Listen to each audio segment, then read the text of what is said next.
have to get that 50 to 60% of marks, and that is more than enough to clear your what do you say, the paper one and paper two.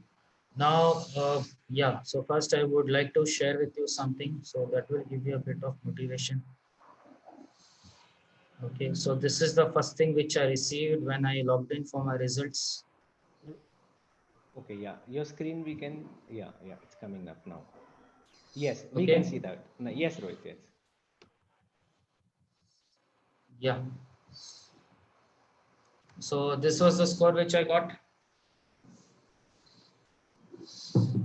So if you can look, I was in that range of 50 to 60%, and look at the percentile score which is being given. So from this, you can understand that you have to be pretty much confident of getting the 50 to 60%. The reason is many people take up this exam. Okay, and see, I concentrated on paper one, and whatever I could answer, I did. I got 99 percentile there. Paper two, I concentrated on few things which I'm good at, and prestige history. So looking at that, qualified for assistant professor only was, I cannot tell about that experience which I got. Okay, and it was really happy. I was really happy that I could clear that. Okay, strategies are pretty much simple. Generally we think that we should know each and every thing to answer, but that's not the case. So, yeah, one second. I'll share one more this with you. So this is what you will be getting. So yeah, Rohit, you have to do a new share now whenever you're sharing Yes, something yes, I'm new. Yeah, doing yeah, this. yeah. Sure.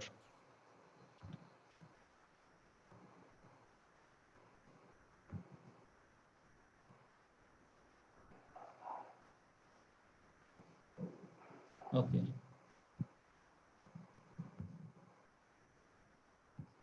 So for people who have joined in late, so today session is taken by Rohit, and I requested Rohit to share his own success story, right? So And this is how your certificate will look like. Can you see the certificate, guys? yes, we can, Rohit. Yeah. So this is how it would be given to you.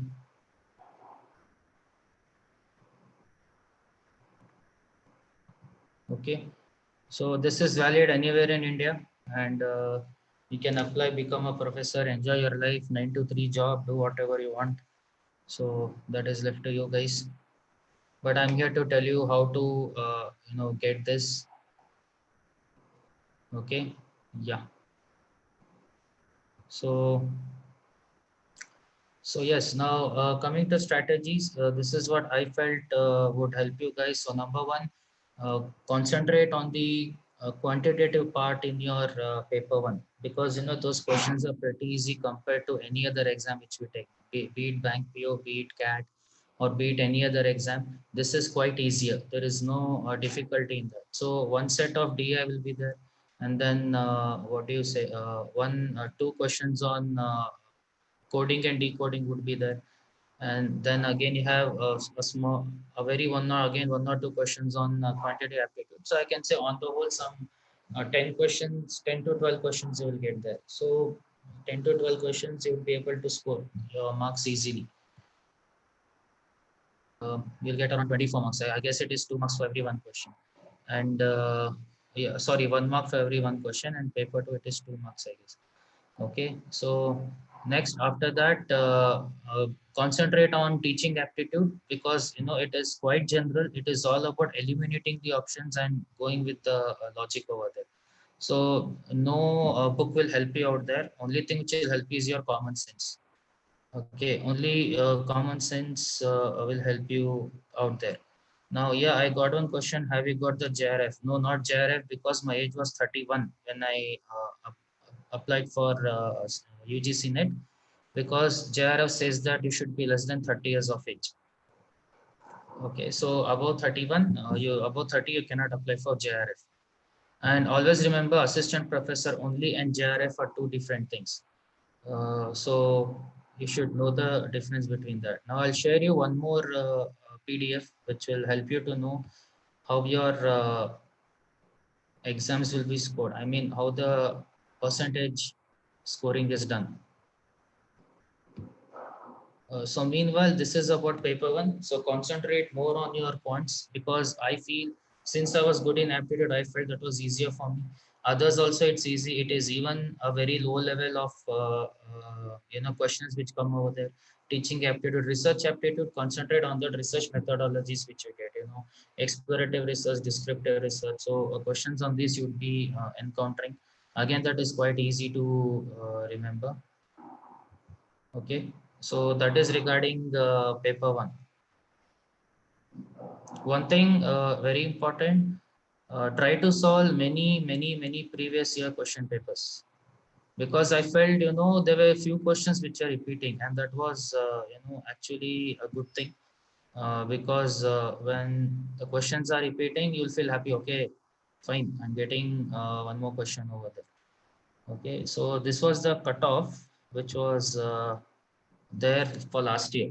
So if you can see for JRF, of course, it will be a bit high when it is economics, and look at the assistant professor only. It was 62% for unreserved category, and look at for other categories. If you can see, it is almost the major thing. Everything is close to 50 to 60%. Now you can, many of you, I guess, are from even commerce background. So commerce is 8. So look at the commerce cutoff which you have unreserved. It is 55% if it is assistant professor only. And look at the percentage for JRF and assistant professor. It is 62%. And look at the people have cleared 3,770 people. So you got around 14 lakhs of people who will apply, and look at the number. The only reason is that 6% people would be selected. For that, you should always be on a higher side of the percentage. Okay, this is commerce. Let's move on to management. Okay, and see what was the cutoff in management. Yeah. So management, can you see the cutoff was 54%. Okay, and for JRF it was 61%. So if you can see, I pretty much stand vindicated that yeah. So it should come between that 50 to 60% range. I look at the numbers have cleared in management, pretty less people, 997, 183, 656. And if you remember in my mark sheet, it was written that 42,700 people had taken the exam, and 37,000 or 36,794 people appeared for the exam. In that 36,794, if I add all these numbers, it will come around to somewhere, somewhere around to 2,800 people. So 36,000 people attempted the exam in management, and 2,000 people are the one, 2,500. Let's keep 3,000. 3,000 people are the odd number which is getting selected. Okay, so you know how it is like close to 1%. So many people, right? Only 1% get through. Not 1%, 10% of the people get through. Okay, 36,000, yeah, close to 10% or 5% are the people who will be getting through the, the management subject. So now you know that, let us not concentrate more on the external factors which are not in our control, like how many people take up the exam, what is that 6% of the people who would be selected, etc. What is in our control is, getting that 50 to 60% range. So that's the reason I'm stressing again and again, you need to get that 60% range. Okay. So now coming to paper two. Paper two, if you looked at it marks, if you looked at my marks, I got around 49 out of 100. So that means out of 50 questions, I must have attempted some, close to 24 or 25 questions. That's all. So again, you see 50% I attempted over there. The reason is simple. We have to concentrate on those things in which we are good at initially. And later on those things where, if I know the concept, I'm going to attempt it. So that's how would be my, uh, that's how would be my strategy to apply for. So Giri got asking top 6% will be taken to announcers qualified. No, not like that. Top 6% would be selected. Out of them, qualified again would be taken care of. All 6% will not be selected over there. So again, they're going to divide into categories among this top 6%. So initially, let's say 3 lakh people took the exam, 6% will be getting selected. Among the 6%, they will divide into categories. So again, the number will be quite less. Okay, yeah. So coming to paper two. Now, as I said before that, let me share one more PDF. where I researched about what are the topics which you would be encountering in both commerce and management, and we found out that there were a few topics which were common. Okay, so now since I had taken classes for NCOM students, I can say that I took subjects like business marketing to them, and then I took a subject like international business, and then information system and computers in KLE College. This is your syllabus which you have in what do you say, Rohit, your in commerce. screen is not yet shared. One second. Yeah, please. Okay, so if you can see here, you have this unit 1, which is common. And then you have this business management and human resource management, which is again a MBA topic. And then marketing management. You have this income tax, corporate tax planning that comes under finance. So again, business economics is a common subject which you encounter in your first and second semester of management. So if you can see, out of 10 units, there are 4 units which are common for both management and commerce. The only difference is, management generally takes the entire thing. You do not have operations management. Okay, the one subject which comes extra over there is operations management. So I'll share that also with you guys. So what we had in some management. One second. Okay. So we had this.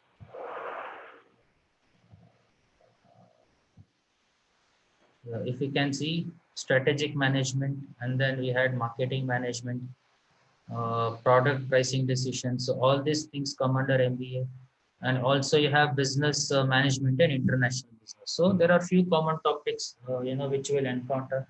The concepts will be the same, and the method of approach also would be the same. Now, as I said, coming back to this paper 2. So paper 2, I knew which topics I can concentrate on, which topics I should not concentrate on initially. So I'm speaking from the month of October to let's say October. I told October second week I started. So that was my exam was in December. First week. So it was almost like 45 days or 50 days of time which I took to prepare. One thing, as I told, paper 1, I was confident because I had been an aptitude trainer. But then teaching aptitude, common sense is most required over there. Go through the options, take the option which you feel is correct. So one advantage which we all UGC NET students have is there is no negative marking. So even if I apply probability over there, I know, let's say for 10 questions, I randomly selected answer option. In that 10, either 1 or 2 would be correct. So I have that option to, go through, answer all the questions, and then, just wait, okay, whether those will be correct or not. The questions which I'm not confident with, but I will concentrate mostly on those questions which I'm confident. So, as I said, you have to concentrate completely on DI. The reason I'm stressing is 5 marks easily you will get, and then 2 marks on blood relationship and coding and decoding, and then again 2 marks on quantitative aptitude. So somewhere close to 10 marks you'll be getting easily. Okay, and then remaining you have to score on teaching aptitude and and also reading comprehension. Again, you'll be getting 10 questions easily. So 20 questions you can solve easily. Now, since you want to get that 40% cutoff initially, I'll concentrate more on that 40% cutoff. So 20 to 25 questions easily I can solve using reading comprehension and data interpretation, logical reasoning.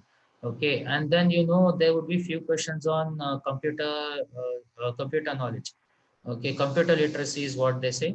Again, 3 or 4 questions on computer literacy. They'll ask you what kind of browsers you use and what kind of operating system is used, what kind of shortcuts are used in Word or Excel. So again, these are pretty much easy to work on.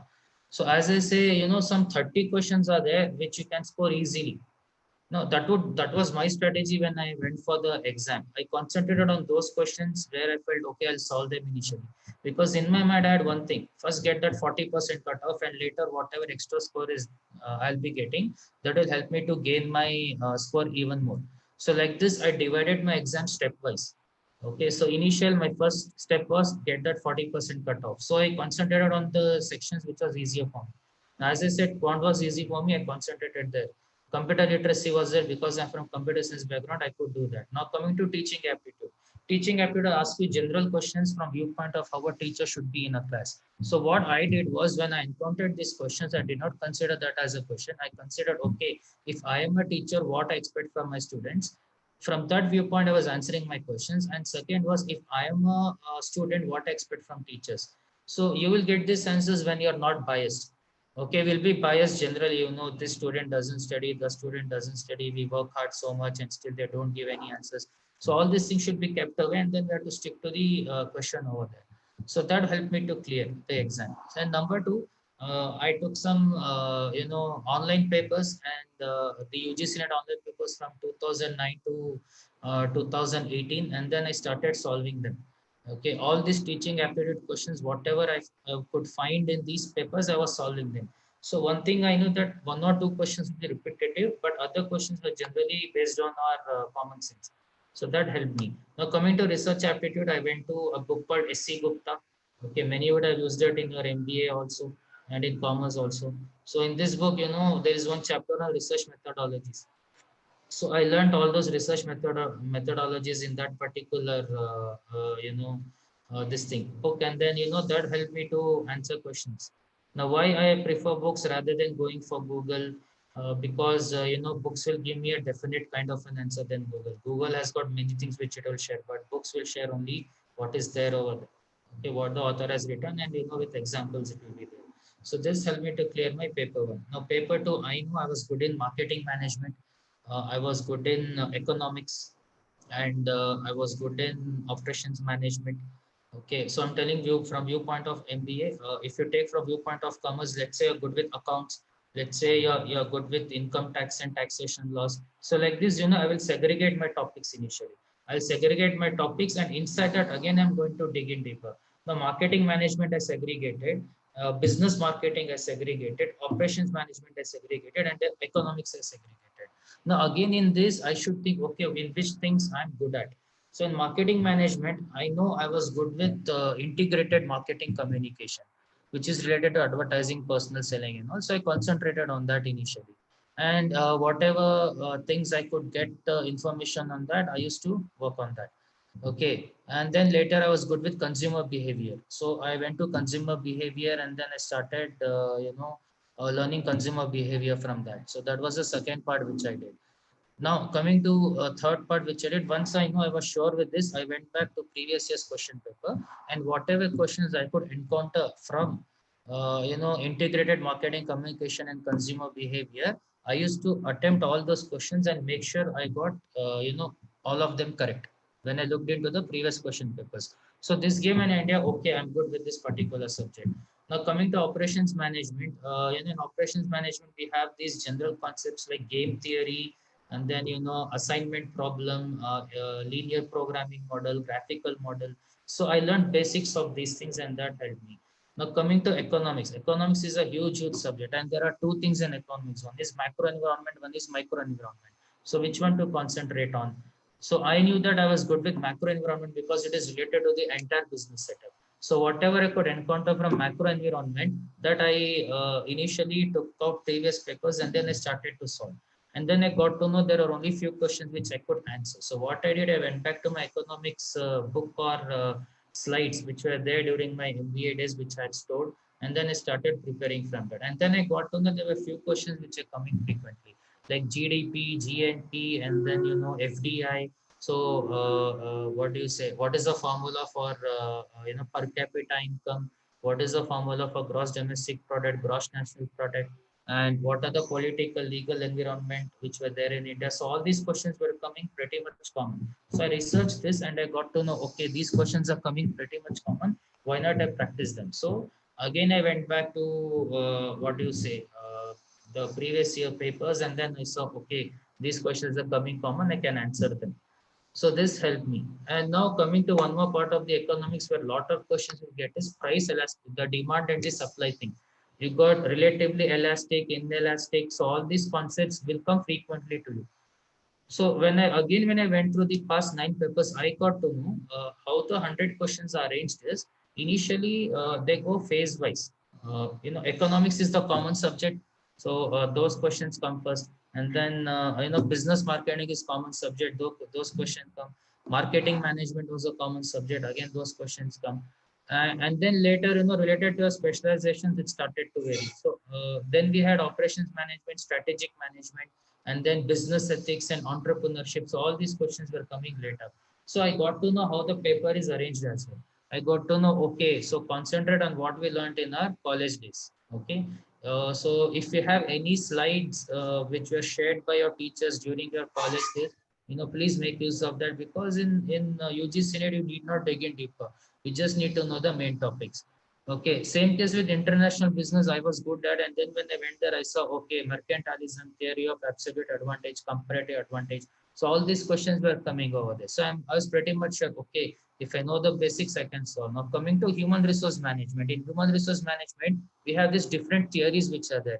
McGregor theory, Maslow hierarchy needs theory, X theory, Y. Okay, so I knew, I can solve these questions. So like that, I started to prepare for the next 15 days. So first 15 days, I concentrated on paper one, October 15th to October 31st. Then from November 1st to November 15th or 20th, again, I concentrated on paper two, where I solve questions which are easier for me.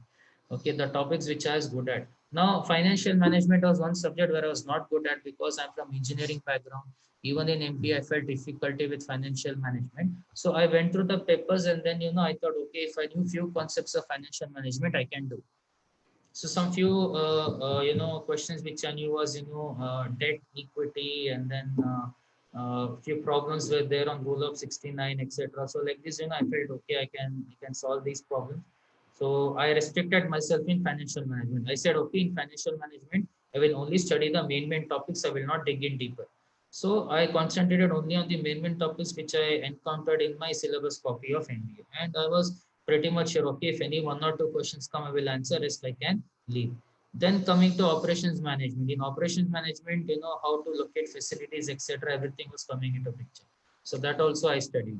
And then later there are few, general knowledge questions which should be asked. Like for example, total quality management. What is Deming price? Who introduced Deming price? Just in time was introduced by which Rohit, particular? Rohit, just a Yes. second. Are you sharing your screen or no? As of now, I'm not sharing my screen. Okay, I'm just okay, telling. okay. Yeah, yeah, cool. Okay, so you'll be encountering all these general knowledge questions. Like in marketing management, they'll ask you, who was the ad guru who recently received the prize. So one more thing which you need to identify is go through this general knowledge which happened in frequent times. And there are few questions which come pretty much direct. Like for example, World Trade Organization, when was it started? Okay, who are the members of NAFTA? Who are the members of SARC? Now if we tell you that recently SARC meeting had happened online, and then they pledged to form a fund so that they can help during coronavirus crisis. So who knows, this question might come to you in your exam. So like this, I should be aware of my what do you say, the environment which I'm there. So this helped me. Now this was done from November 1st to November 15th. I concentrated on all of them. Now from November 15th or 17th, I guess. Yeah. So 15th or 17th, what I started to do, I started to take this papers continuously. So I used to sit for 1 hour, solve the paper, and then 2 hours for paper two. So why? The reason is simple. I wanted to get accustomed to this online exam training, because I was only training students and visiting colleges. I was not accustomed to sitting for 3 years together and studying. So I made sure that my body and mind should be in sync with the way I take my exam. And whatever paper I used to take, I used to make sure I consider it as a paper which I am working on. Okay, and that helped me a lot. So I sat, and then I started to work. So how I used to do, I used to take recent papers. I never started from 2009. I started from 2018. I took 2018 paper. I sat, and then for paper one, I prepared. I took my exam for 1 hour, and after that, what I did, I took a break, and then again for 2 hours. Then finally, and I never used to do anything on that day. Next day, what I used to do, I used to go and then tick my answers which are correct, tick my answers which are wrong. And then I used to analyze that paper. I used to think, okay, this should have been correct, this should have been wrong. And again, that gave me a strategy. Okay, you attempt only those questions which are, 100% sure that you're going to get the answer. And I'm sure out of those 100 questions in paper two, there'll be at least some 30 to 40 questions which are sure. Why? Because it is related to your subject. And I'm sure, okay, I'm going to get those answers correct. Then later that 20 to 25 questions, you have to do a bit of hard work. Bit of hard work in the sense, now I know there would be few questions which would be, practical in nature. So questions on financial management were practical in nature. When I gave my paper, there were around four questions of financial management which were practical in nature. And again, four questions on operation management which are practical in nature. So eight questions. Eight questions means 16 marks I can get easily. So then I thought, okay, operations management, financial management, I'm a bit not okay. What about operations management? So what I did, operations management, whatever previous year paper questions I used to get, everything I used to solve again. So this was, again, second kind of a homework which I used to do. And then, I was okay. I was confident. Yeah, I'm pretty much okay with these subjects. So as I told you, I started practicing for 10 days. Each day, one paper I used to do. Let's say, I didn't have time. I made sure, okay, at least I'll do 5 to 6 papers. And that's it. And on 2 days before the exam, what I used to do, I just used to, go back to my PPTs and just browse it. I never used to study. I had this one notion since school days that 2 days before the exam, I will not study anything. Because if I study anything, it will again damage my mind. That is my way of working. So those 2 days, I just want to relax. I never used to bother about anything. Whenever I had time, I just used to go through those slides and just click, drop. Okay, next, next, next, like that. I used to do. I never used to prepare notes for that and study. All I did was, concentrate on the strategy over there. Why? Because I knew one thing: I should score 50 to 60%. Okay, to be on a safer side, let's say 65%. So that I had in my mind. And I knew that I had to achieve that. And on the day of the exam, I went and then what do you say? I gave my paper one. I was pretty much confident about paper one. So what happened in 2018 was, so one of my student was telling that, so in 2018 after paper one we had a break of 1 hour and then again paper two was there. But whereas in 2019 those 3 hours is continuous. There is no break. Once you finish your paper one, it logs out and then paper two will come into picture. So paper one I'm done, and then paper two came into picture. I relaxed. I sat around say, and then I went to those questions which I was good at. So I knew marketing management. So I clicked, I went to marketing management questions. Whichever I could answer, I answered them. And then whichever I thought, okay, I need to think of it, I marked them for the, mark for review so that I can visit them later. So after marketing management, I went to economics. So I went to economics and then you know, I went through questions on economics. Now, as I expected, I was pretty much happy with economics because I got this questions on elasticity only. I was pretty much confident that questions on elasticity and questions on GDP, GNP I will study. And as I saw the trend in the previous papers, I felt okay, these questions will come, and so it came. So elasticity of the demand, inelasticity of the demand. So all these questions came with examples. So I did that. And after that I went to operations management. Again in that, as I told, I looked for practical problems. There were four in that. Since all the I knew the concepts, I answered all that four of operations management. And then I went to financial management. In financial management I saw there were one or two questions which are pretty much straightforward. I answered them. And after that I went to HR, human resource management. Again in that, I look for those questions where this different theories of human resource management are there. So I answered that. And then later in human resource they were speaking about perks and perquisites, etc. Now since I had this work experience, again that helped me because I knew how the perks and perquisites are given by HR policies when you join a company. So my work experience also helped me in answering those questions. So like this, initially in the first 1 hour I solved those questions which are easier for me. Okay, and after that, the next 1 hour, what I did, I started again going from first question and check which one I can answer, which one I can answer. And if I feel I can answer that, I did that. And then I saw those few GK questions which are there, I answered those GK questions. And after that, I concentrated, okay, now, I'm pretty much sure I would have reached that 40% cutoff. That means some 20 questions I must have answered. Now let me proceed further and answer the another question. So if I'm not wrong, I remember after that 1 hour I calculated yeah, some 16 questions I had answered, 16 to 17 questions I had answered. So I know I was in that borderline. Okay, so I knew that, okay, it's matter of another 13 questions because 30 questions will give me 60 marks. Now I started searching for those 13 questions. Let's say, okay, Rohit, to be honest, if I said, let me do 15 questions. I was speaking to myself in my mind when I was taking that paper. And then, I went to those 15 questions again. I saw which I can solve, which I cannot solve.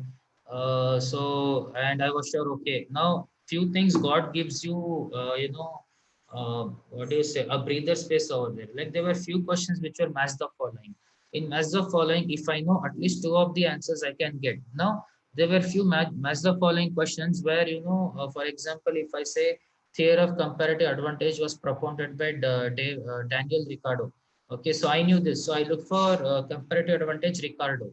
So let's say the answer option was C1. I went to answer options. I saw C1. There was only one answer option which was having C1, and I marked that as my answer option. So like this, God will give you certain what do you say, breather spaces where you can just go through the match the following or questions on these kind which will help you. So like this, there were a few match the following questions which are quite easier for me.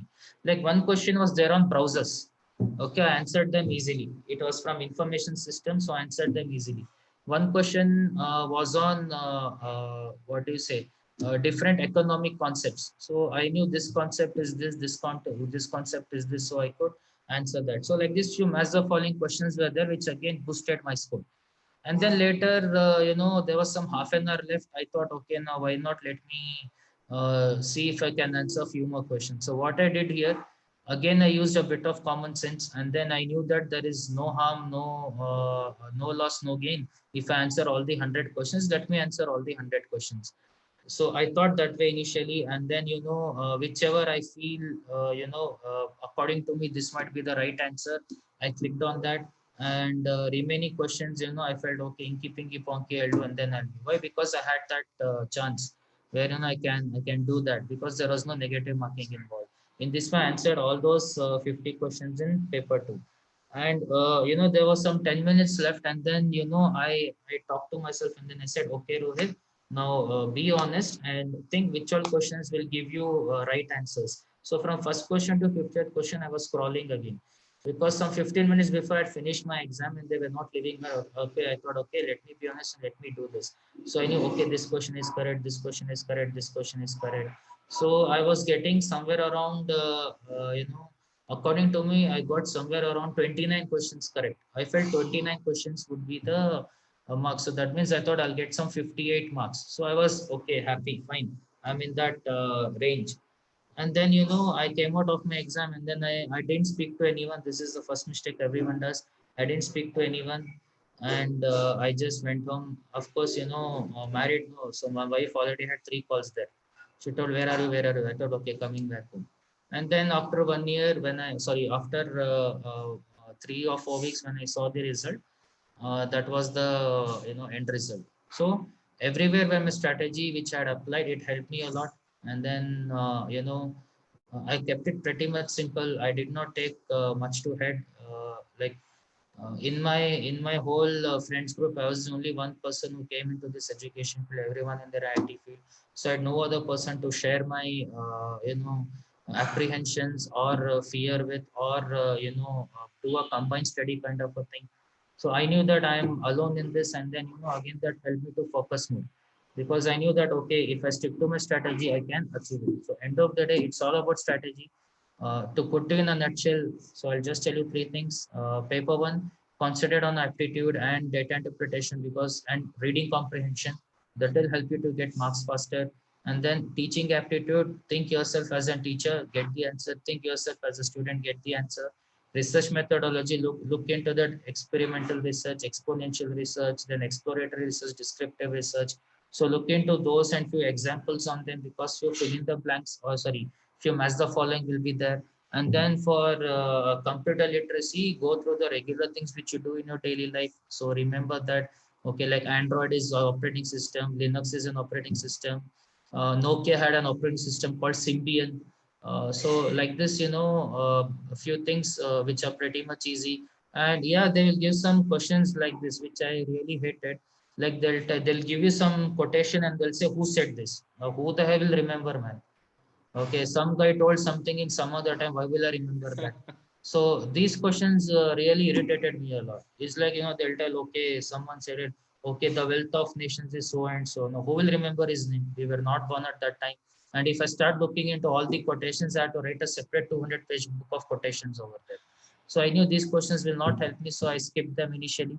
And second thing I told paper two, in paper two, stick to the strategy of which you can do initially. So let's say from tomorrow you started to prepare those topics which you are good at initially. Okay, so segregate the topics which you're good at, and then note down the, learn a bit about them. Go back to the UGC net papers, see if you can solve those problems or not. Not necessarily those problems are repetitive, but you will have a fair idea as to, okay, with this concept, I'm able to solve this. And those topics which are a bit uncomfortable, stick to the general, topic among them. Now, as I said, in financial management, I concentrated only on the general topics, which I knew one or two will come. Okay, and now coming to those problems, if you're good at operations management, click on those problems. Now, few of you are good at taxation laws and tax or accounts. Again, if few problems come on accounts, make sure you answer them. So, like this, I've segregated my paper. And last but not the least, number three, you have to solve the previous paper so that before going to the exam, you're accustomed to it. You have to sit for 3 hours, and then what do you say, your mind should be clear, and then you have to just concentrate on these topics, and then make sure I have to reach that 50 to 60%, or let me say 50% will achieve. I'll keep 50 to 62% or something. So I have to be in that range. It is percentage, not percentile. So I'll make sure that if there are 100 questions in paper one, I will score somewhere around 60 to 70. I'll not keep a fixed mind on that. By looking at the difficulty of the paper, I can gauge myself. Now, this you will get to know only when you have practiced papers. Like for example, when I was practicing papers, I found out that 2014 paper was a bit tough in paper one. So when I went, I solved that and I got to know, okay, getting here, 45 or 60, 45 to 50 will also help me to reach the cutoff. And then, it happened that way. Okay, paper two was quite easy and the cutoff was bit high. So that is not in our control. So that's the reason I'm telling, have that, 50 to 60% range in your mind. Okay, when you have that in your mind, it will become easier because that will be like a default. Now, what many will do, they'll think, okay, if I get 40% more than enough, above 40%, if I get the 20%, I will clear. No, what I used to think was 40% was the first place for me to clear. It was the first place. So the first place where I want to be is, clear that 40%. After 40%, I have to score again 32. When it is a practical problem, now if I say, let's say I attempted DI question, I know DI question has 5 questions, so I'll make sure that this DI I'll finish in like within 2 minutes or 2.5 minutes. So 5 questions I could have done that. Okay, and now coming to this thing in paper two. So how I divided my time in paper two was, for the first 1 hour, I will concentrate on these topics which I'm good at. And the next 1 hour, I'll concentrate on the topics where I want to maximize my score. So this was my strategy. It was not like, per second or per minute kind of a thing. So I knew I have to reach that 40% cutoff. So that was there in my mind. And I divided into R wise that way. Paper one, as I said, if it was quants or I made sure that I finished that in, like DI was in 1.5 minute to 2 minutes, and other quants questions like 1 minute. That was my way of doing. So on an average, Pallavi, anyways, you guys have more than a minute, right? In a paper like this, like, Yes, you yes, have yes. 180 minutes, you have Like you 150 have questions 50, only. 50 questions and 2 hours. That is like too huge of Correct. a time. Rohit, 100 questions in 2 hours, the second one, and the first one, yeah, 1 hour, 15 questions, Yeah. right? Yeah. 1 of 50 questions, 100 questions in 2 hours. So more than a minute you have easily, but yes, it will also be nice. So I think there are a lot of questions to do, right? So if you get stuck unnecessary and waste, and like Rohit sir said, keep your calm. Like if you get frustrated and try to say, no, I want to solve this question, I am emotionally involved with this question, and spend 5 6 minutes, and then then that is something you should not do. So how he adopted a strategy of going through all that he knows first and then coming back to the questions he's not sure about, I think something like that should help. But you easily have more than a minute per question.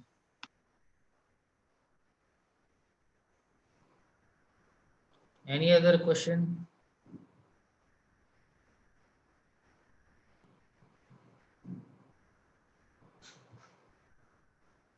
Any other question, guys?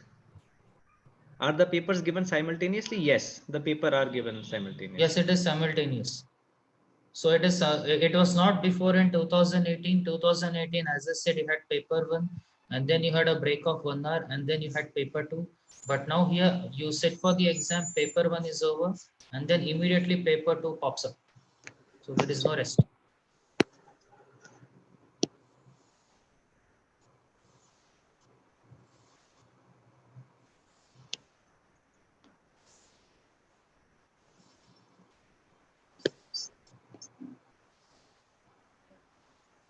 Yes.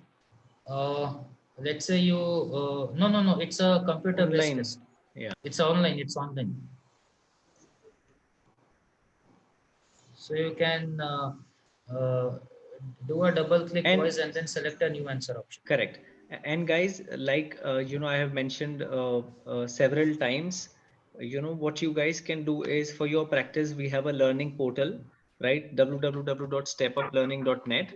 So you can always go there and practice. And we are planning to put the management as well as commerce papers as well, just so that I mean, mock test is not that if you take every day mock test it will help, but as a diagnostic test it will help you. So I think you should get comfortable with the system. So our system is very similar, 99% similar to the UGC net, like how the portal actually looks there.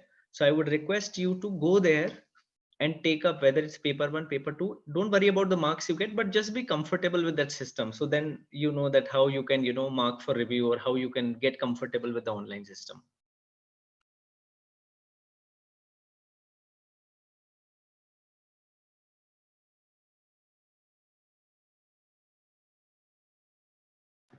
Pallavi, I didn't get your question. It's saying research, sometimes it gets confusing.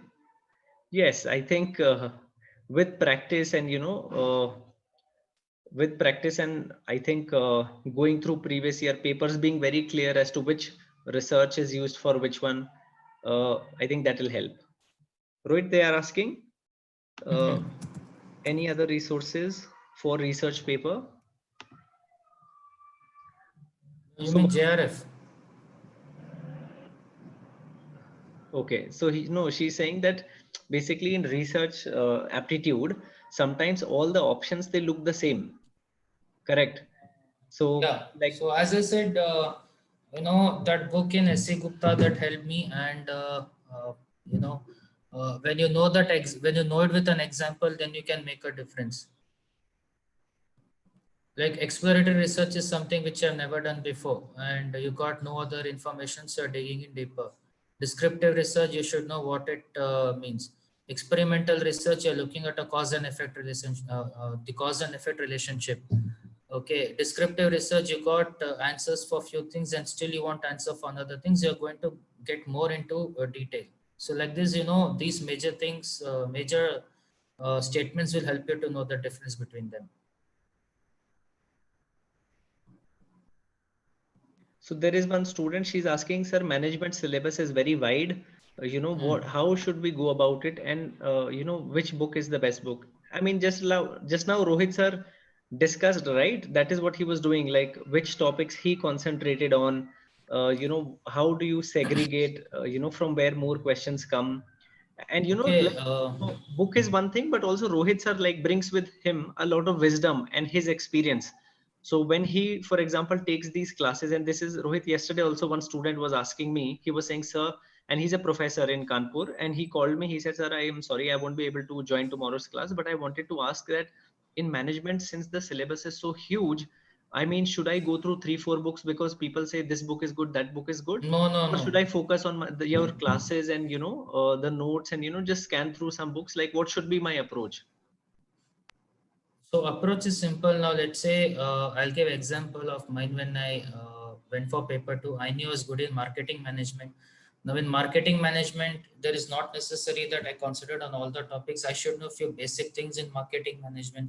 Like for example, difference between market research, marketing research, needs and wants, and then what is the market research process, and which is more important in business marketing, it's personal selling, and more important in consumer marketing, it is advertising. So like these few basic things, if you know, that will help you. Okay, rather than going through the entire book, it is just that stick to this general topics which you'll encounter. Now look from the viewpoint of the person who sets the paper. They all know that you guys have gone through MBA and MCOM in your PG, and then you pretty much know the topics. But they'll also think the entire crowd as an average crowd. They will not ask you difficult questions. They will keep questions in such a way that it is simple, yet in a twisted manner, but it should be pretty much basic, so that you can answer it easily. So that's how they set the paper. They won't dig in deeper and ask you in detail. Like in consumer behavior, we have many things which is in detail, but they'll ask you simple question like what is subliminal advertising or something. So like that, they'll keep it pretty much simple, because they know all these students know these concepts. So end of the day, those those topics which are quite main, that you have to read, not the internal topics. Why? When you consider the entire 16 lakh of people taking the exam, it should be pretty much standard, so that everyone can answer. So my suggestion, whatever book you have, stick to that, and then learn them, whatever topics you encounter, and then practice them with previous year's papers. It is available to you from 2005 to 2018. All the papers are available.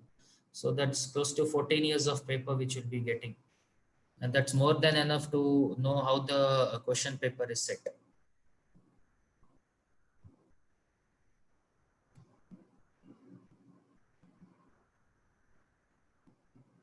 College days, it will just be a brush up.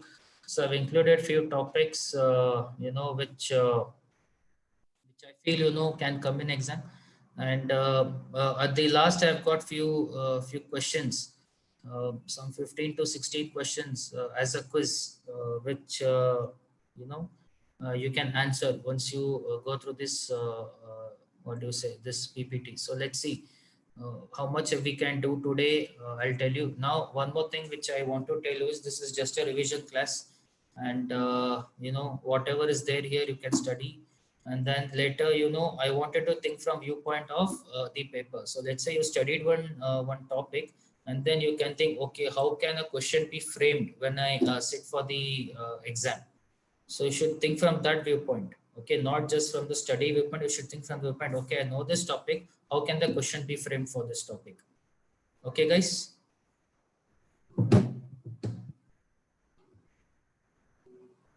Yeah.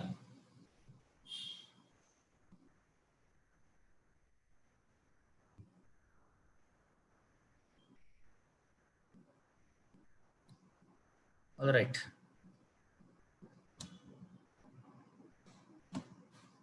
Fine. So I'll start.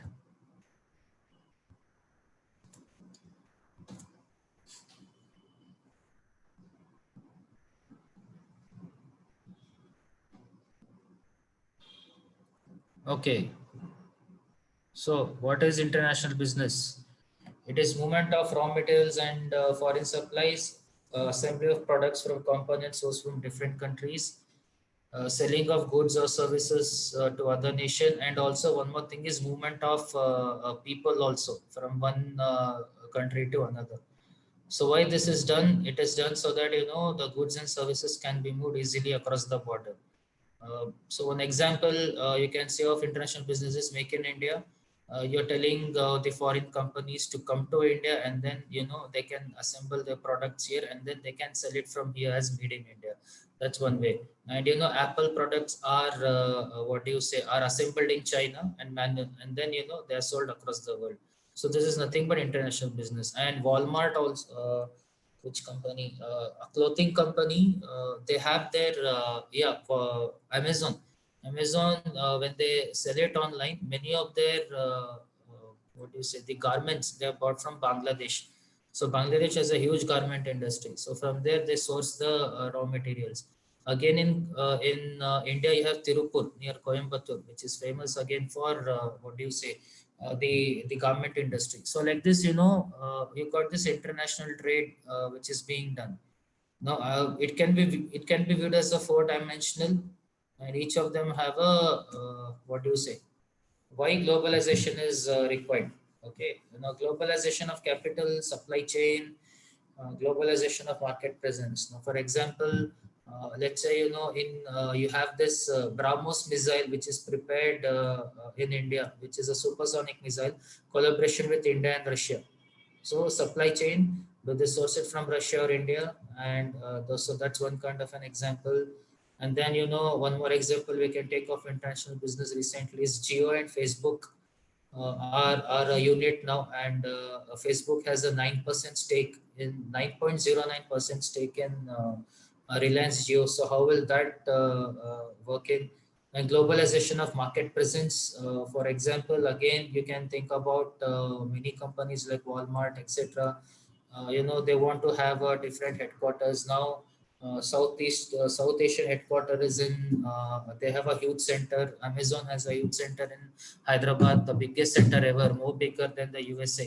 So like this, they're having a presence all over the world. So that's the main reason it is there. So always remember, guys, it is three things which is common. One is supply chain, and one is marketing, and one is the capital. With these three things, things are going to work out in international business. Okay. So moving on to next. So in what different ways I can go into globalization. So one is exports and imports, and one is tourism and transportation. So you export few, you import few. For example, India imports lot of oil.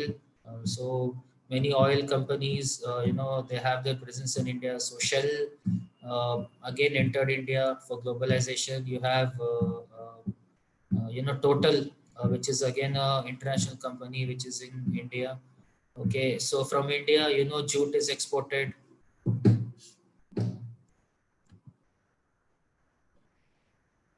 Yeah, any question? Chinmay has raised hand. Any question, Chinmay? You can write in the chat as well, or you want to talk? You can talk.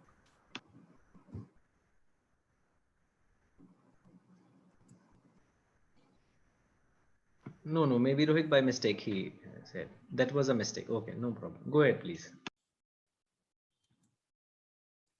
Okay, so again, tourism and transportation. Now, tourism, you enter India, for example, Booking.com, that's a tourist company which entered India. Now, many in India book through Booking.com. Airbnb, again, an example. Okay, transportation. In Bangalore, we had this Tata Marco Polo buses, which is again globalization. Volvo buses, which are used by KSRTC and also SRS Travel, VRL. So all of them, are getting into India, and this is related to what do you say? The buses, even the cars. Like Ford has their manufacturing plant in Chennai. Okay, so again, the roots of globalization, use of assets, licensing and franchising. Licensing, what you do, you share your patent rights with another company, and then you give them a chance to use their license. For example, Microsoft uses this. Microsoft tells, okay, if you want our software, you have to take a licensing. So that's the reason many IT companies in India, they have a licensing with what do you say, Microsoft. Franchising, they provide you with all the corporate strategy, with the branding, everything. All you need to do, have a physical space where you can put it, and then pay them royalty. Examples, you have McDonald's, Subway, and then you have which one? Which is this another one? Yeah, Baskin Robbins. So all of them are into franchisee. Now coming to performance of services, turnkey operations. Turnkey operation. Look at the word turnkey. Turnkey means what? You give them a complete commercial structure for a company. Okay, for example, from scratch you're going to build, and then what do? You build this particular product for this particular company, and then you hand over the rights to them. Tell okay, this is ready now, you can make use of this. For example, India had one of the best turnkey operations with Germany. There's a company called BHEL, a central government Maharatna company. Now, what this company did, this company went to Germany. They built a complete solar plant for them, and then they handed over the entire business to them. So that's called turnkey operations, where you start from default, and then you build the entire structure and hand it over to that particular company. Okay, coming to management contracts. Now, this is done between any entity. Like, for example, let's say, in Bangalore, let's say Starbucks is in a management contract with Wipro Technologies. So, wherever there is Wipro Tech Park, if you have a Starbucks, you can say it's a management contract between these two companies where they say, okay, in-house you can have our place. Who knows, in future, many tech parks can have Walmart inside them. So, that is nothing but management contract. Now coming to joint ventures. So this is generally used by companies when they want to enter the new country first. And once they are okay with that, then they can start on their own. Example, we had Hero Honda. So Hero Cycles and Honda joined together. They developed this four-stroke bikes, which became a huge hit, CD100, Splendor, etc. And once, some 5 years ago, they split. They said, okay, now we can do it on our own, but still Hero has to pay certain royalty to Honda because a lot of technology Honda shared with Hero. So this is one example of joint venture. Another best example, Maruti Suzuki, which is a joint venture providing value-based cars for people in India. So that is again a joint venture. Okay, wholly owned subsidiary. Wholly owned subsidiary means what? It means that the parent company has 100% stake in the company which it acquires, or they can have a subsidiary in the host country. For example, take Walmart has its wholly owned subsidiary in India as Walmart India. So Walmart India is a subsidiary of Walmart Incorporated. So this is nothing but they're going to have a subsidiary in that country, and they opened their store in Chandigarh and Hyderabad. So like this, they will enter with a direct investment, and then they will own it. One more example you can take is Starbucks. Starbucks also is in Japan as Starbucks Japan. It's a completely owned subsidiary, whereas in India it is Tata Starbucks. So it's a joint venture here. It's not a wholly owned subsidiary. They're doing it with Tata. Okay, so know the difference. Now, why these things I explained to you? Now, what they will give you a question is they'll give you these in Mazda following. Let's say they gave you licensing, franchising, turnkey operation, management contracts, and the corresponding meanings are given in part B of the Mazda following. You have to match them. So, if you know the concept, it's pretty much easy. Now, coming back to this first, now they can ask you what is the meaning of international business, and then few answer options would be given: option A, option B, option C, option D. So one thing I know from here is raw materials are purchased, assembly of products, and then selling goods and services. Let's say there was one more thing written as political scenario, and option D is all of the above. So I need to select which is the answer option. So like this, once I know the concept, I should understand what kind of a question can be framed. Okay, guys. So I gave you examples also, quite a few examples. So that's the best way I was studying. So whenever I used to visit these, topics, I used to make sure, okay, some example I should remember. When I remember the example, I can frame that into sentences. Ashish was telling me that many of your lecturers, you know it already. I need not tell you guys. Okay, and yeah, so these four theories they have been asking frequently in what do you say in the paper. Now you need to know who started this theory and what this theory speaks about, and yeah, so that's it. So who propounded this theory and what this theory speaks about. So if you know these two things, better enough. So mercantilism, theory of absolute advantage, theory of comparative advantage, national competitive advantage. There is one more theory called as factor endowment theory. So generally it's not asked, but for your information I've given you. All right. So this is what it is called. Okay. So it emerged in England. So one thing you should remember, mercantilism emerged in England and also in France. So this thing was main, the dealing between England and France. What is the hypothesis? Gold and silver were the currency of trade between nations. And it always says that, export goods and import less goods. Okay, to maintain trade surplus, export more and import less. Okay, remember this sentence. So like this, a few things are important. So three things are important here. Number one, it was emerged in England in 16th century, and then it is with England and France. What is the hypothesis? Gold and silver are the mainstays of the national wealth. So trading is done in gold and silver. So a country would earn gold and silver by exporting goods, and outflow of gold and silver will occur if it goods are imported. In other words, simple. You should have a trade export and you should import less. So the more you sell, the more gold and silver you will get. Okay, so develop a product, sell it, and then you're going to get gold and silver, and that will contribute to your national wealth. And import less, okay, which results in accumulation of gold and silver, thereby increasing the wealth and prestige. So one question as mercantilism concentrates on what? And then they had given first question was export more, import more. Second option was export more, import less. Third option was export less and import more. And fourth option was none of these. So I know the answer is option B, which says export more and import less. Okay, and also there are criticisms. It believes in zero sum game, whereas it is positive sum game. What is zero sum game? Zero sum game means only you are winning, the other person is not winning.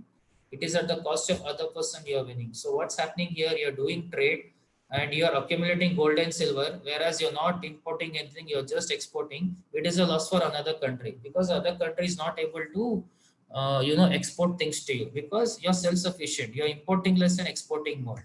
Okay, positive sum game means what? Positive sum game means both of them benefit in the long run. Okay, so you will develop some products which is required by another country, and that country will develop some product which is required by you. In the overall game, both are developing.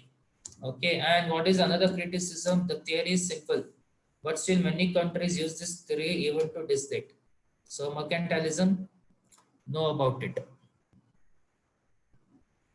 So I'll remember key points like 16th century England, gold and silver, export more, import less. Criticism is, it believes in zero sum game and not in positive sum game theory. So if I know these four things, that's more than enough. All right, let's proceed to next one. Guys, any questions? Feel free to ask, please, in the chat or anything that you want to discuss.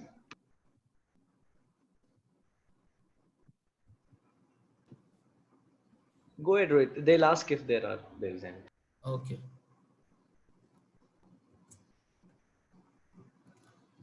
Okay, absolute advantage.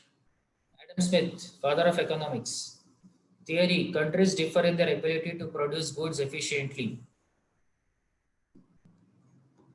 Example, countries should should produce goods in which they have an absolute advantage and then trade them for goods traded by other countries. Absolute advantage means what? For example, let's say India and one more country. Let's say, for example, let's take a Southeast Asian country only. Let's take India and Singapore. Let's say we are good in producing jute products, and they are good in producing electronic goods. So we know that we have an absolute advantage. Why? Because they're good in producing jute products. We'll concentrate only in producing jute products.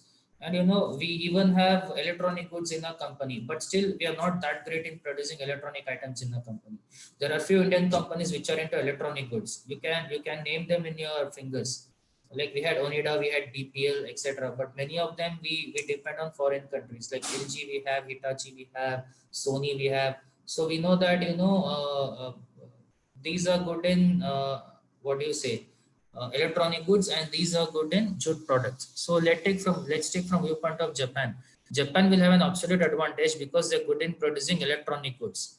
So they know that in their home country they do not have any competition, and so they can prepare these goods and they can sell these goods to other countries because they have an absolute advantage. Okay, why other countries are not preparing the same goods as same quality as Japan? Now let's take example between Japan and USA in another way. Let's say Japan also produces cars, USA also produces cars, but we know USA cars are quite huge than Japanese car initially. So what USA does, it has an absolute advantage in preparing its cars. It will concentrate more on preparing cars and selling it to rest of the nation. So like this, they will do this. So how Japan and what do you say, USA can interact? Let's say the car products by USA are sold in Japan and electronic goods are sold to USA. So like this, they're selling only those products which they have an absolute advantage over each other.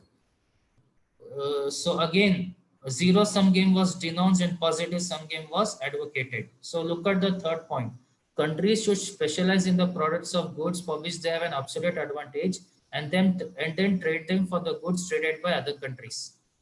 Okay, specializing in production of goods in which one nation has an advantage and by selling or buying from other, both countries stand to gain by engaging in trade. So simple example I gave you. Okay, now coming to three implication. So it says that the country has an absolute advantage. Second, the more the country specializes in production of good, the greater is the potential to market and increase the nation well-being. Within one country, the gains from trade are not evenly distributed by the competitive market.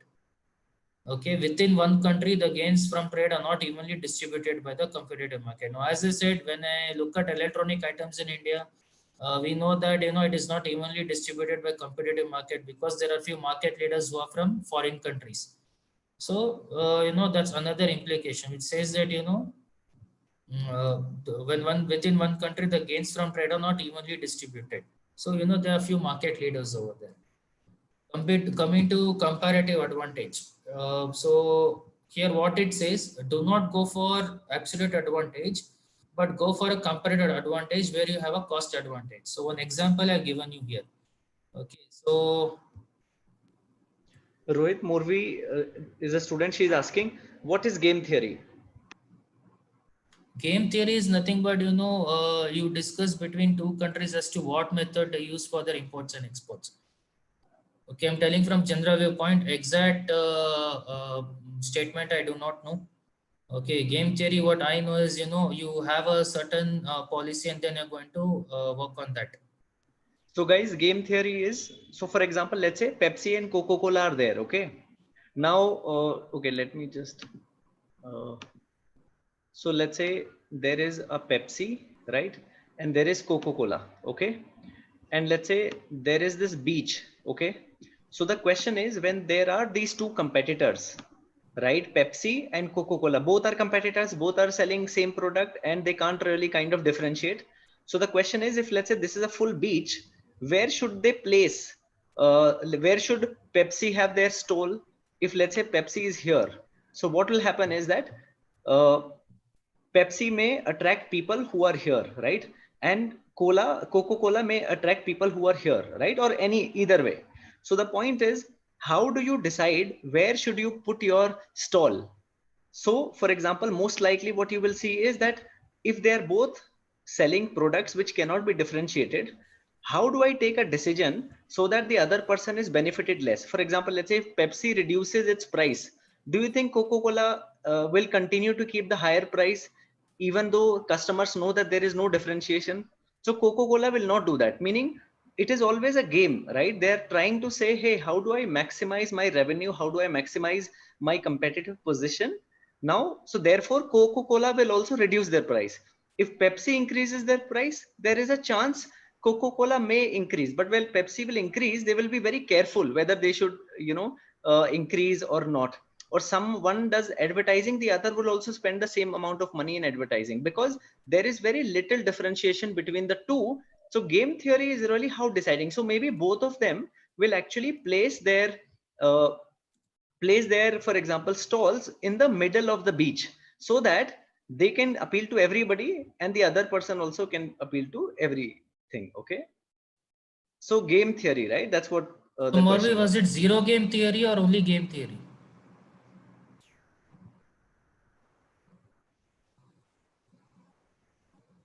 Because I see what do you mean by game theory.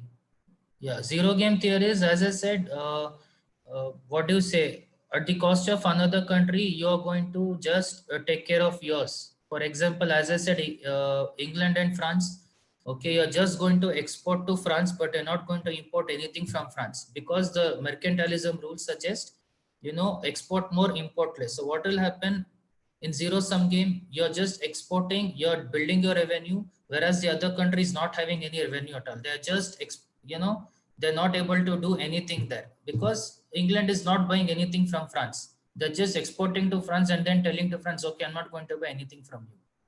So what is happening here? Only England is prospering, France is not prospering. So this is called zero sum game, where one will have an advantage over the other. Okay, whereas in positive game, both of them try to work on such that both of them are gaining the same advantage.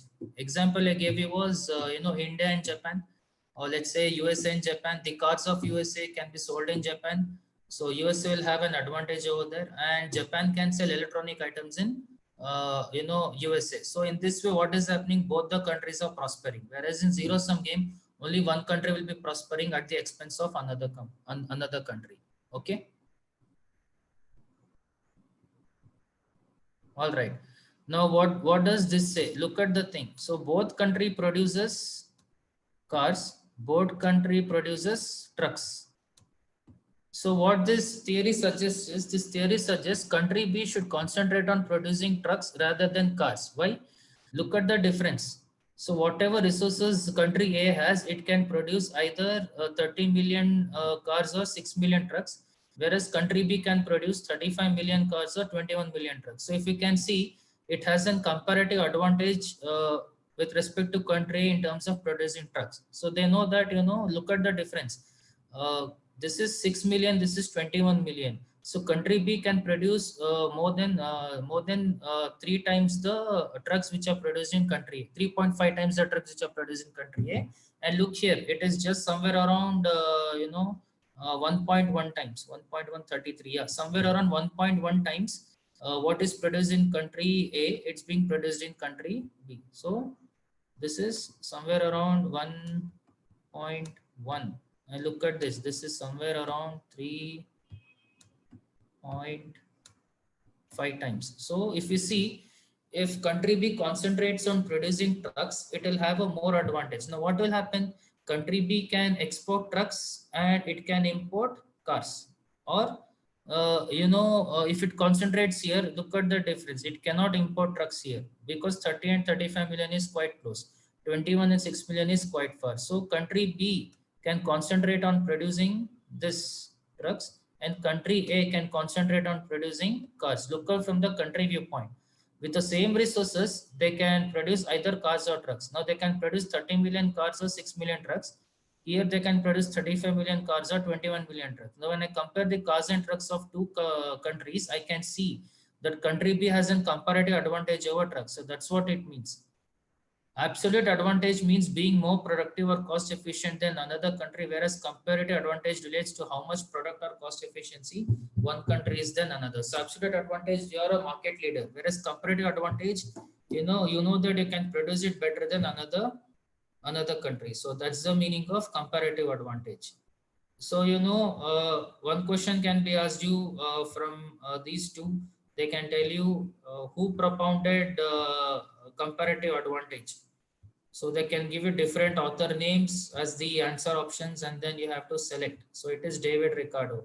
They can tell you who propounded absolute advantage. So it is Adam Smith.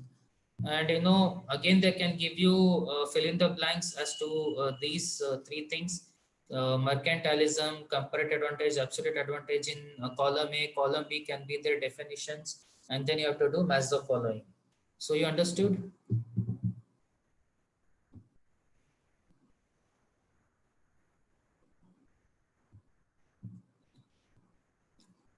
Okay, so here Bhumek is asking, how is this theory related to international business? So international business initially was there from 16th century. So they wanted to develop theories and say that, okay, how can we have a advantage over another countries? That's the reason it is related to international business. So you're building things with respect to another country. You're good in one thing, you want to of course sell it to another country, and another country, if it is good in something, it wants to sell to another country. In this way exports will happen. When exports will happen, there is a trade surplus. That's the reason these theories are related to international business. Of course, from these theories the next things came into picture. Okay.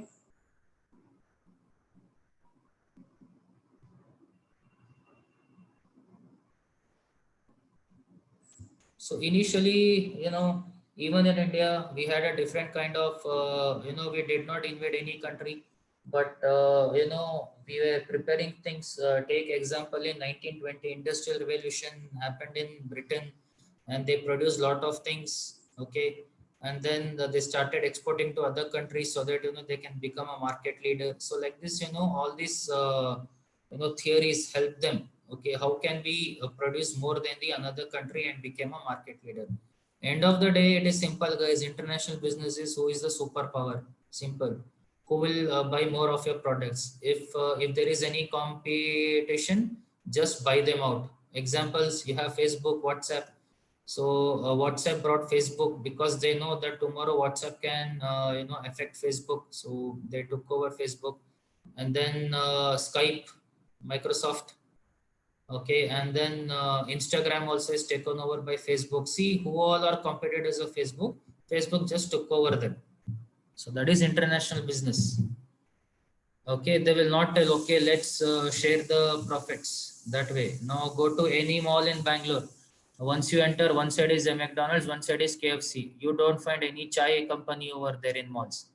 They know, and look how they do a lot. I guess in KFC by default they give you Pepsi, and in McDonald's by default they give you Coke, or vice versa. I'm not sure. So that's how again they have their understanding over there. Okay, so that is nothing but international business. Okay,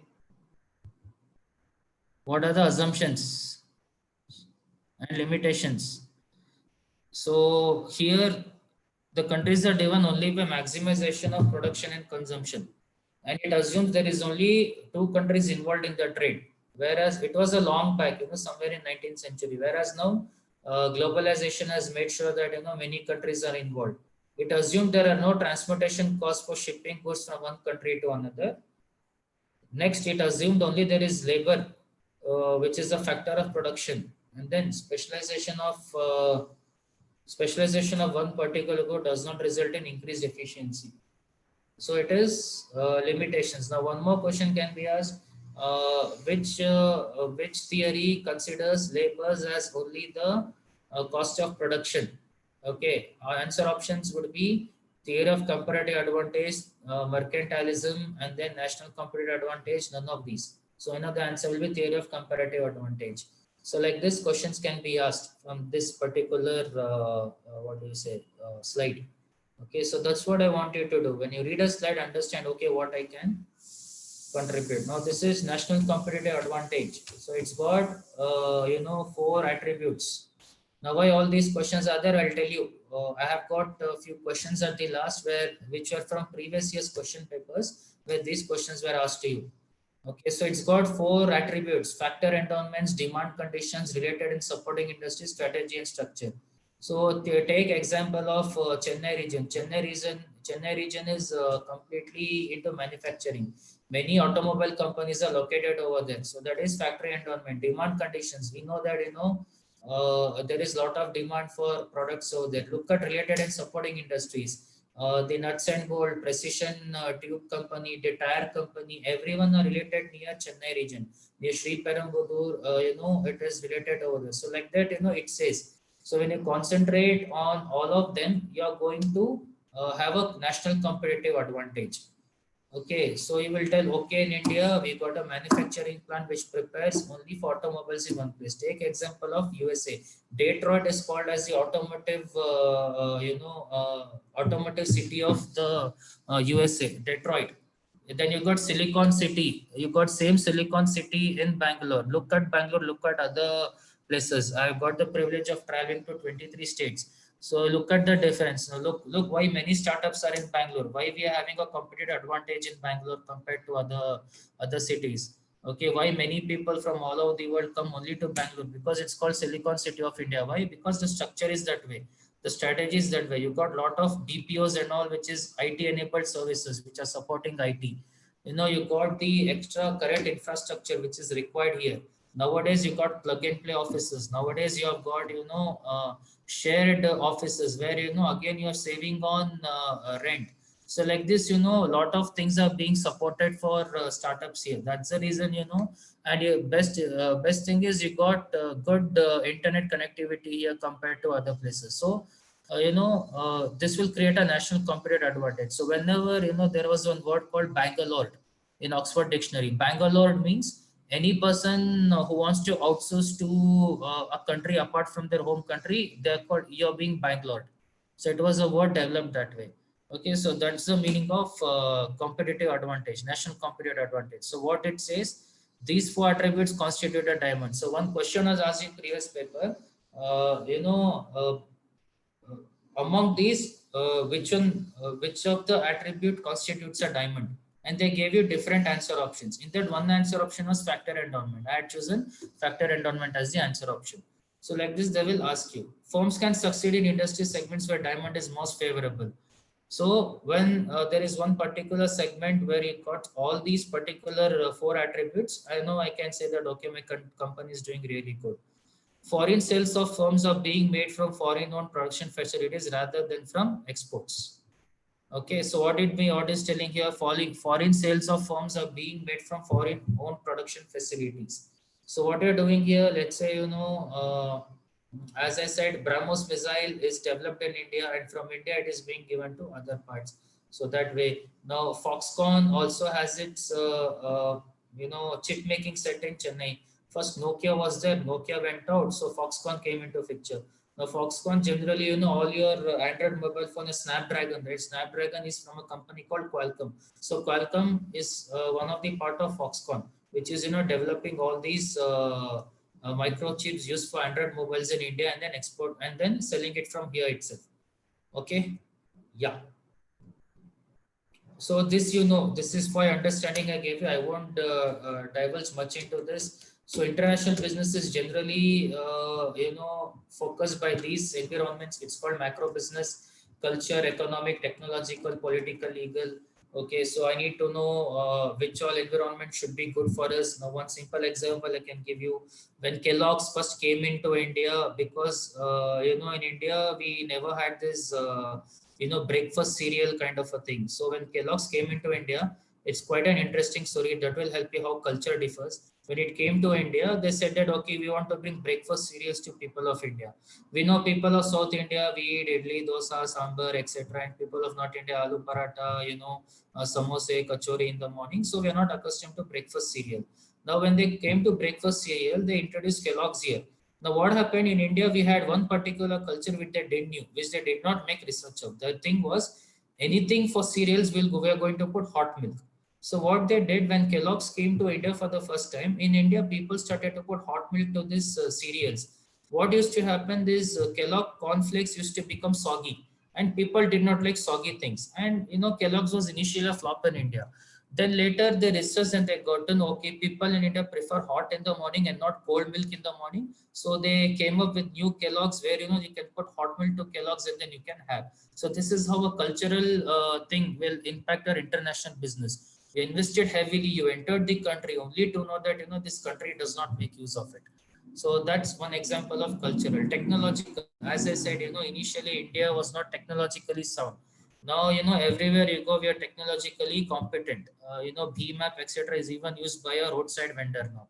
Economic, for example, how do we divide? Our country is a mixed economy, right? We believe both in someone chat.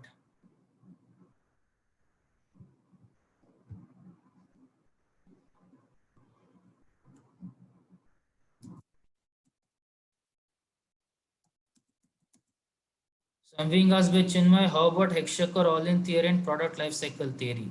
So Hexaker is nothing but that factor endowment theory, which I'm speaking about, product life cycle theory that I'll teach you in marketing management, because you find that same over there.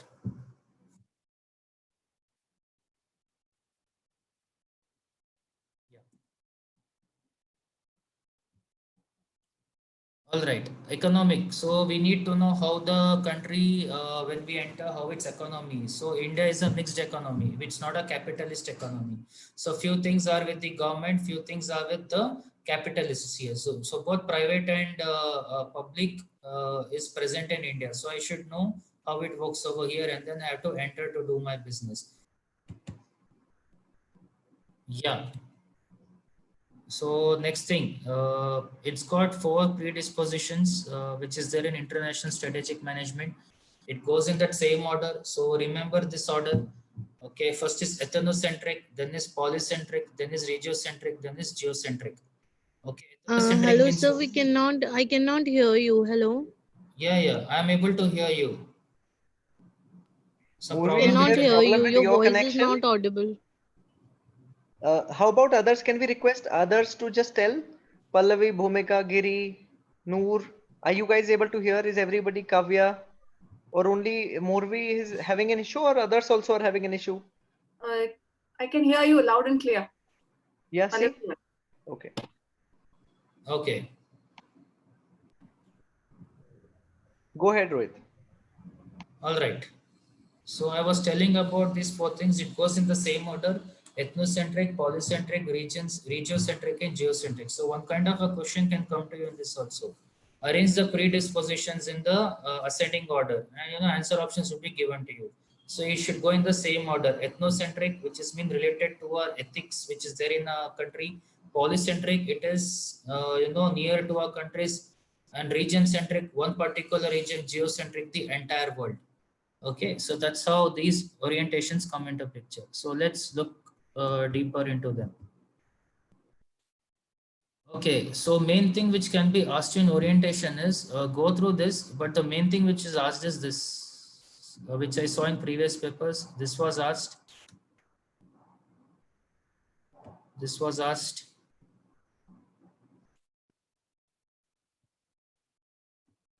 This was asked generally. Okay.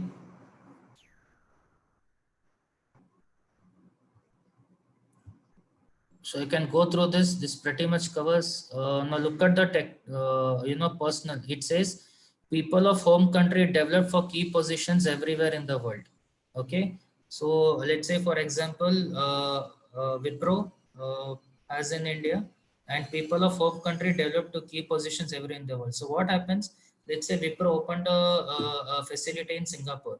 Now, rather than having a person from Singapore handling it, they'll send an Indian from Singapore. They'll send an Indian from India to Singapore because they want it to be closely to their home nation, and they want people to understand the home nation culture. So that's the meaning of ethnocentric. Coming to polycentric, people of local nationality developed for key positions in their own country. So this is polycentric. Now, as I said, let's say same example, Wipro has a facility in Singapore. They want a Singapore guy to become a head for that particular business in Singapore. Okay, coming to region-centric, regional people developed for key positions anywhere in the region. Now, let's say Wipro has centers in India, Singapore, and then in Thailand, and then in Malaysia. So let's say these 4 countries. These all belong to the same Southeast Asian region or South Asian region. So they're going to develop people so that they're okay with the regions in which they are working in. So this is called regiocentric. So why this is required is, sometimes they're called as wartime leaders and peacetime leaders. So generally what happens, if you know that particular country's well-being, you're okay with it. Let's say, there are few things even the government of India follows. Now, recently, there was a Indian diplomat who became a foreign minister, S. Jaishankar. So S. Jaishankar was really good with UN. He was really good with USA. He was really good with European countries. So they give more importance to him because he had a presence in the Western world. Whereas for Eastern world, they had some other person who will take care of their business from government of India. So like this, they decide on what kind of people should be hired. Look at geocentric. Best people everywhere in the world developed for key positions everywhere in the world. So these are the people who can go anywhere, adjust anywhere, and then become what do you say? Become CEOs everywhere. For example, we can take example of Google. Sundar Pichai. Why was he used? Because they know for Google, India is one of the important market, and he can understand India. And since he moved to USA, he can understand the USA market. European market is also quite near to USA market, so again he can understand that. So that way, they think about people when they develop them. Okay, look at the culture technology, home country mass production. So what they want to do, they want to do mass production, but they want it from home country. Look at the polycentric, host country batch production. So the culture would be of the host country and technology which they use would be of batch production. Coming to regiocentric, regional flexible manufacturing. So that means what, in that particular region they will work. Global, which is nothing but everywhere around the world you're going to use the same particular technology over there. So this is how it differs. So make note of these things. As far as I know, this was asked. Okay, ethnocentric, polycentric, regiocentric, and geocentric. Okay, guys. All right, let's proceed further. So I will not dig in deeper into this. So these are the 4 steps which are there. So one more question can be asked. What are the steps in strategic management processes? Option A, option B, option C, and option D. So one answer option should be this. First, conduct environmental analysis, formulate strategy, implement strategy, measure and evaluate the performance. Pretty much simple, pretty much easy. Look from your viewpoint. Let's say you want to start a business. What you will do? Will first know what the environmental analysis. You'll first understand, okay, how can I start? Now, let's say you want to start a business in Bangalore. You will think, okay, which place to go? How is the environment in Bangalore? Which place is more concentrated so that it becomes easier for me to locate my business. Which particular places in Bangalore help me? Generally in Bangalore, many companies are located in the southwest region. Okay, you got HSR Layout, you got Electronic City, you got Marathalli, and then you got Whitefield, you got Madhepura. So okay, these are the places where I can have my company. Formulate international strategies. Let's say from here you want to go global. How do you go? You will develop strategies for that. So what kind of strategies you're going to develop? What comes here is which one are you going to go? Are you going to go for a joint venture? Are you going to go for licensing? Are you going to go for wholly owned subsidiary? Are you going to go for only exports? That you have to decide. Implement the strategies. Okay, implement them and then finally evaluate the performance. So measured performance, actual performance, what is the difference, and then take corrective reactions. So that's how your strategic management process will come into picture. Okay, guys. All right. So few examples of strategic management. Global product design we have. So look at how it is. So there is a CEO, different products are there, and for different products in different countries. So it is based on the product. Okay, now let's say, for example, which one can I take?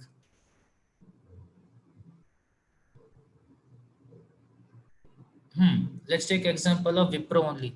Wipro has, why I'm telling Wipro, because I work there, so I pretty much know about it.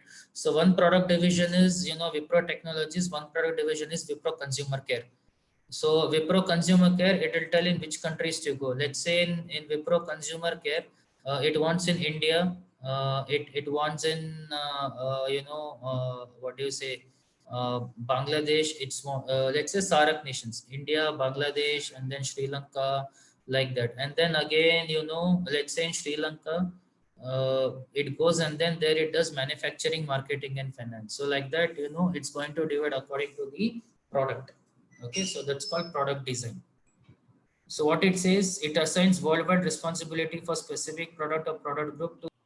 Okay, fine. So with another 2 slides, I will wind up because it's already 12 o'clock.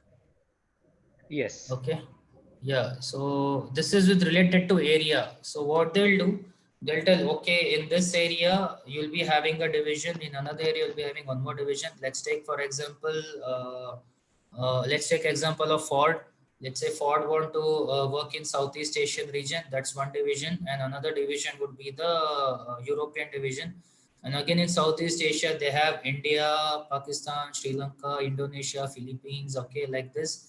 And in each and every country, they will have their own manufacturing, marketing, and finance places. So now Ford India will work only in India. Okay, they'll produce car here, They'll do marketing, finance, and manufacturing of those cars in India and sell it in India. If possible, if they feel okay, can I sell this in any other country in Southeast Asia, I'm going to do that. So that they can do. So what, there is one disadvantage here. Disadvantage here is lack of communication. Diffusion of technology is very slow. Now, let's say in one particular region, they introduced a new technology. Let's say, they wanted all the cars in assembly line to be computerized. So according to the computer, cars would be assembled by the assembly line. So let's say it has been told that, okay, it takes around, what do you say? Let's say it takes around 2 hours for a car to be assembled, and this has been computerized. Now this has been introduced in European division. By the time it comes to the Southeast Asian division, it is very slow. Why? Because it should go through a CEO, and then CEO should send it over here, and by the time the people are trained here, you are still with the age-old technology with which we are using. So you have to make sure, in global area design, that lack of communication and diffusion of technology is gone. Okay, suitable for market-driven firms. So you want to get faster into the market, I'm going to make use of the area design. Now coming to functional design. So here each and every function I'm going to put in different company. You can take example of Apple.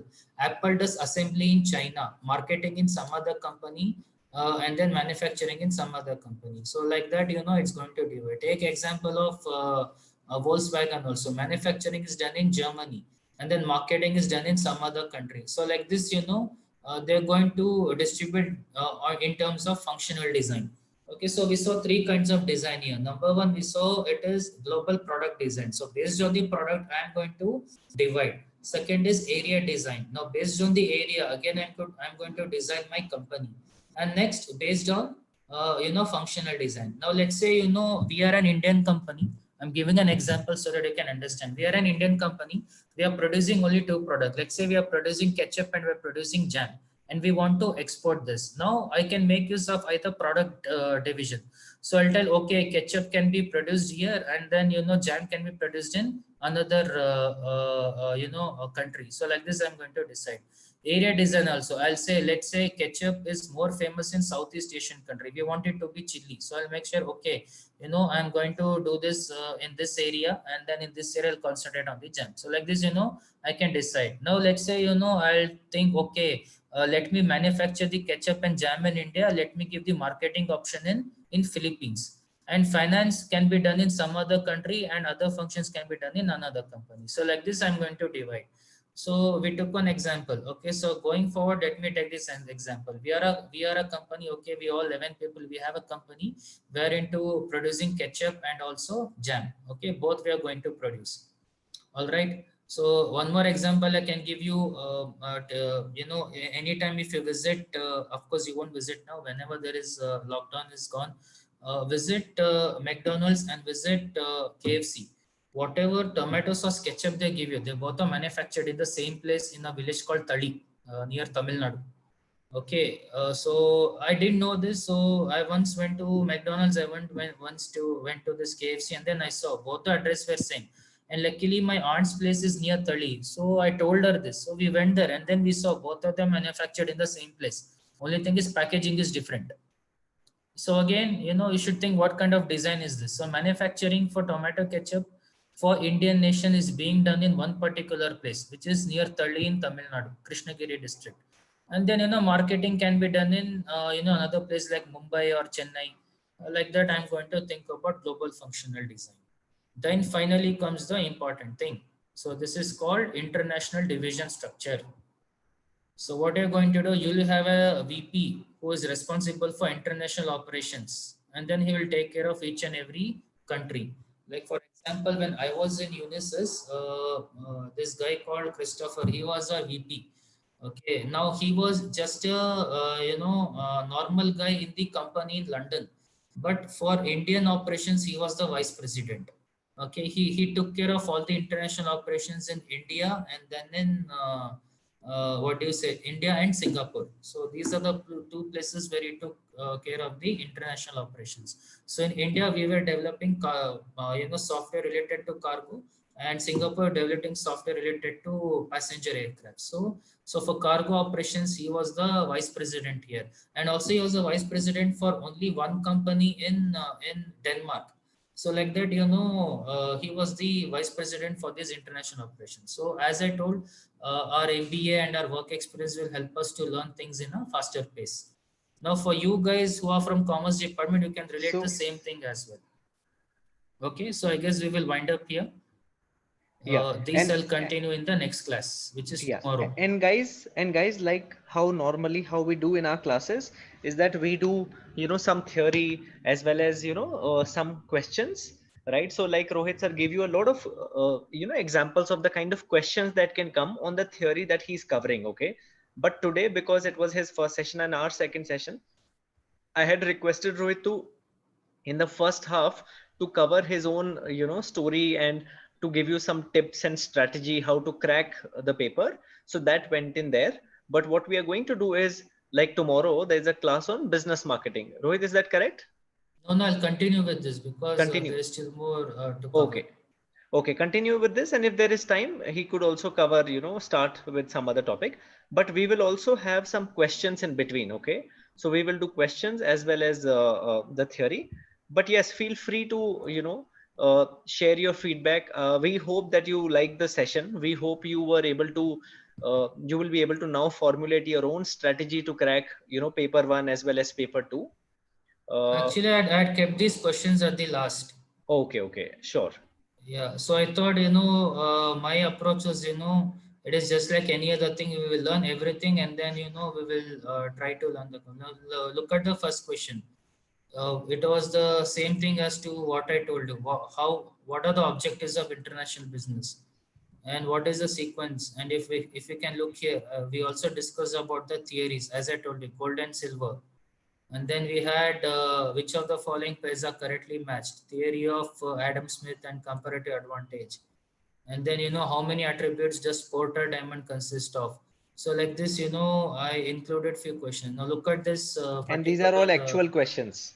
Yeah, these are all actual questions which came in previous year's papers. So, I had included them over here so that, we thought, okay, at the end of the class, we are going to practice them.